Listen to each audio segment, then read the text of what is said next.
வணக்கம். இலங்கை செய்திகளுடன் நான் நிரோஷன். விரிவான செய்திகளுக்கு முன் தலைப்புச் செய்திகள். அருண பத்திரிகையின் தலைமை ஆசிரியர் குற்றப்புலனாய்வு திணைக்களத்திற்கு அழைக்கப்பட்டமை ஊடகத்துறைக்கு எதிரான எச்சரிக்கை. நாமல் ராஜபக்ச விமர்சனம். நாட்டிற்கு தீங்கு விளைவித்தவர்களை மக்கள் வீட்டுக்கு அனுப்பிய நிலையில் மீண்டும் போராட்ட மேடையில் இறங்க வேண்டிய அவசியமில்லை. ஐக்கிய மக்கள் சக்தியின் உறுப்பினர் மகேஷ் சீரநாயக்க கருத்து. இதுவரை வெளியிடப்படாத விமர்சனங்களுக்குள்ளான இலங்கை அமெரிக்க பாதுகாப்பு புரிந்துணர்வு ஒப்பந்தம் தற்போது உத்தியோகபூர்வமாக வெளியீடு. மாகாண சபை தேர்தலை நடைமுறையில் உள்ள சட்டத்தை மீறி தேர்தலை நடத்த முடியாது என்று அமைச்சரவை பேச்சாளர் நலிந்த ஜாதிச தெரிவிப்பு. தொடர்வது விரிவான செய்திகள். அருண பத்திரிகையின் தலைமை ஆசிரியர் மகிந்த இளையபெருமவை குற்றப்புலனாய்வு திணைக்களம் அழைத்தமை ஊடகத்துறையினருக்கு எதிரான எச்சரிக்கை முயற்சியாகவும் அடக்குமுறையின் வெளிப்பாடாகவும் அமைந்துள்ளதாக பாராளுமன்ற உறுப்பினர் நாமல் ராஜபக்ச விமர்சித்துள்ளார். இது தொடர்பாக வெளியிட்ட அறிக்கையில் அவர் அரசாங்கத்தின் ஊடக அடக்குமுறையை கடுமையாக கண்டிப்பதாக தெரிவித்துள்ளார். அடக்குமுறைகளுக்கு எதிராக போராடியதாக கூறும் ஒரு அரசியல் இயக்கமே தற்போது சிஐடியை பயன்படுத்தி ஊடகவியலாளர்களை அச்சுறுத்த முயற்சிப்பது வருத்தத்திற்கு உரியது என்று அவர் குறிப்பிட்டுள்ளார். கிராம உத்தியோகத்தர் வழங்கும் சான்றிதழுடன் கூடுதலாக ஆதாரமாக மக்கள் பாதுகாப்பு குழு தலைவரின் சான்றிதழும் தேவை என்று கூறிய செய்தியை அருண பத்திரிகை வெளியிட்டதையே காரணமாக கொண்டு அதன் ஆசிரியர் மகிந்த இளையபெருமவை சிஐடிக்கு அழைத்துள்ளதாக அறிக்கையில் கூறப்பட்டுள்ளது. இத்தகைய சூழ்நிலையில் முதலில் பத்திரிகை பேரவையிடம் முறைப்பாடு செய்யவோ அல்லது பாராளுமன்ற சிறப்புரிமை குழுவில் விவாதத்திற்காக அழைக்கவோ அரசாங்கம் முயற்சிக்க வேண்டியிருந்தது என்று நாமல் ராஜபக்ச சுட்டிக்காட்டியுள்ளார். உரிய நடைமுறைகளை பின்பற்றாமல் ஆசிரியரை நேரடியாக சிஐடிக்கு அழைத்தது அரசாங்கத்தின் அடக்குமுறைகளை தெளிவாக வெளிப்படுத்துகிறது என்றும் அவர் கூறியுள்ளார். அறிக்கையின் இறுதியில் ஊடக அடக்குமுறைகளை தாம் கண்டிப்பதாகவும் குறுகிய அரசியல் நோக்கங்களை மேற்கொள்ள சிஐடியை பயன்படுத்துவது ஜனநாயகத்திற்கு கேடு விளைவிக்கும் செயலாகும் என்றும் நாமல் ராஜபக்ச தெரிவித்துள்ளார். இளவரசர்களை மன்னராக முயற்சிக்கும் முகாம்களில் ஈடுபட நாம் செல்லவில்லை. பேரணியில் கலந்து கொண்டவர்கள் வேறு ஒரு சூழ்ச்சியில் ஈடுபட்டிருந்தனர் என்றார் ஐக்கிய மக்கள் சக்தியின் உறுப்பினர் மகேஷ் சீனநாயக்க. கட்சியின் தலைமையகத்தில் நடைபெற்றிருந்த ஊடகவியலாளர் சந்திப்பில் அவர் இதனை தெரிவித்தார். தொடர்ந்து பேசிய அவர் 21ஆம் தேதி நடைபெற்ற பேரணி பல உண்மைகளை வெளிச்சத்திற்கு கொண்டு வந்ததாகவும் குறிப்பிட்டார். ஐக்கிய தேசிய கட்சி மற்றும் ஐக்கிய மக்கள் சக்தியின் நடுநிலை வகிக்கும் எந்த தலைவரும் வெளிநடத்தை காட்ட மாட்டார்கள் என்பதை அந்த நிகழ்வு தெளிவுபடுத்தியதாகவும் அவர் கூறினார். அகில, நவீன், ருவான் ஆகியோர் பேரணிக்கு செல்லாததும் அங்கு பல்வேறு சூழ்ச்சிகள் நடைபெறுவதை அவர்கள் முன்கூட்டியே உணர்ந்திருந்ததாலே என்றும் அவர் விளக்கியுள்ளார். இந்த நடவடிக்கைக்கு தலைமையேற்ற ரணில் விக்ரமசிங்கே நாட்டின் முக்கிய அரசியல் நிலைமையினை விட திருமண நிகழ்வுகள் முக்கியமானதாகிவிட்டது போல தோன்றுவதாகவும் இதன் பின்னணியில் ஒரு சூழ்ச்சி இருப்பது தெளிவாகிறது என்றும் மகேஷ் சீனநாயக்க சுட்டிக்காட்டினார். நாடாளுமன்றத்தில் உத்தியோகபூர்வ எதிர்க்கட்சியாக இருக்கும் ஐக்கிய மக்கள் சக்திக்கு அதிக உறுப்பினர்கள் உள்ளனர் என்பதை நினைவூட்டிய அவர் நாமல் ராஜபக்சவுடனோ வேறு யாருடனும் தனிப்பட்ட விரோதமில்லை. அரசியல் என்பது கொள்கையுடனும் நேர்மையுடனும் செய்யப்பட வேண்டிய என்றும் கூறினார். நாட்டுக்கு தீங்கு விளைவித்தவர்களை மக்கள் கடந்த தேர்தல்களிலே வீட்டுக்கு அனுப்பிவிட்ட நிலையில் மீண்டும் போராட்ட மேடையில் இறங்க வேண்டிய அவசியமில்லை. அரசியல் முன்னேற்றத்திற்காக இந்த சாக்கடையிலும் இணைந்து பயணிக்க தயார் இல்லை என்று அவர் வலியுறுத்தினார். பொதுமக்களுக்கு வெளியிடப்படாததால் விமர்சனங்களுக்குள்ளான இலங்கை அமெரிக்க பாதுகாப்பு புரிந்துணர்வு ஒப்பந்தம் தற்போது உத்தியோகபூர்வமாக வெளியிடப்பட்டுள்ளது.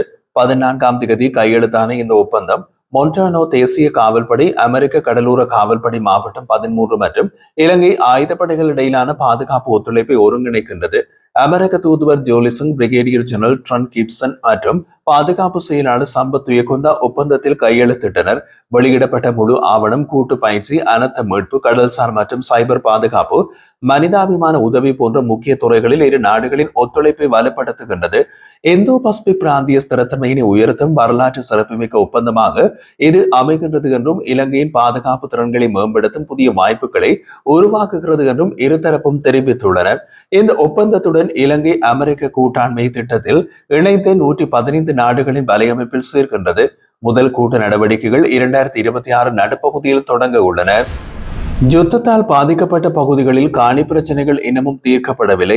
வன மற்றும் வனவிலங்கு திணைக்களங்கள் யுத்தத்திற்கு பிறகு தங்கள் எல்லைகளை நேரில் சென்று அளவிட முடியாததால் ஜிஎஸ்பி அடிப்படையில் வரைபடங்கள் உருவாக்கப்பட்டன. இதில் சில பிழைகள் ஏற்பட்டிருக்கலாம் என்று சுற்றாடல் அமைச்சர் தம்மிக்க பட்டபெந்தி தெரிவித்தார். திருகோணமலை எம்பி எஸ் குகதாசன் முன்வைத்த வெறுகள் காணி பிரச்சினைக்கு பதிலளித்த அவர் சரணாலய பகுதிகளில் தனியார் மற்றும் அரச காணிகளும் இருப்பதால் அபிவிருத்திக்கு வனவிலங்கு திணைக்களம் அனுமதி அவசியம் என்றார். வெறுகள் சரணாலய பகுதி 1970ஆம் ஆண்டு அறிவிக்கப்பட்டதையும் ஏற்பட்டுள்ள குறைபாடுகளை சரி செய்ய விசேட குழு ஒன்று அமைக்கப்பட்டு கடந்த அக்டோபர் 28ஆம் தேதி இருந்து பிரச்சனைகளை ஆய்வு செய்து தீர்வுகள் வழங்கும் பணியில் ஈடுபட்டுள்ளதாகவும் அமைச்சர் குறிப்பிட்டுள்ளார். ஐக்கிய தேசிய கட்சியும் ஐக்கிய மக்கள் சக்தியும் மீண்டும் இணையும் வாய்ப்புகள் குறித்த ஊகங்களை நாடாளுமன்ற உறுப்பினர் மனோ கணேசன் மறுத்துள்ளார்.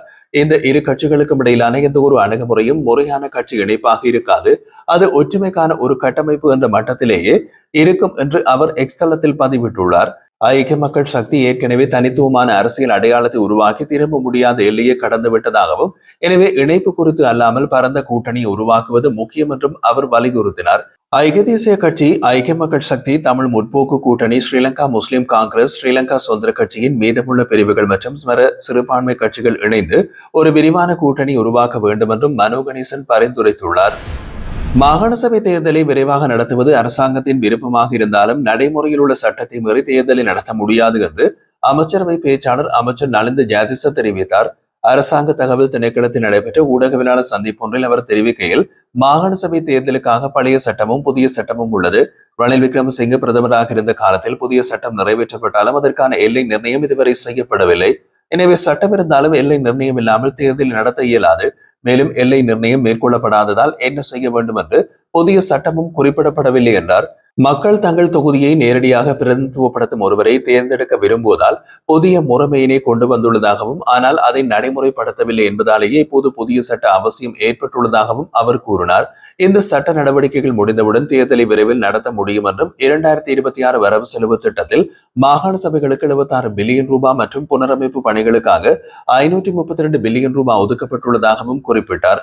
மக்கள் பிரதிநிதிகள் இருந்தால் இந்த நிதி மூலம் அபிவிருத்தி திட்டங்களை எளிதில் செயல்படுத்த முடியும் என்றும் அவர் தெரிவித்தார். இறுதியாக நிலவும் சட்டத்தை கடந்து அல்லது பழைய முறைமைக்கு திரும்பி தேர்தல் நடத்தும் கோரிக்கைகளை ஏற்றுக்கொள்ள முடியாது என்று கூறினார்.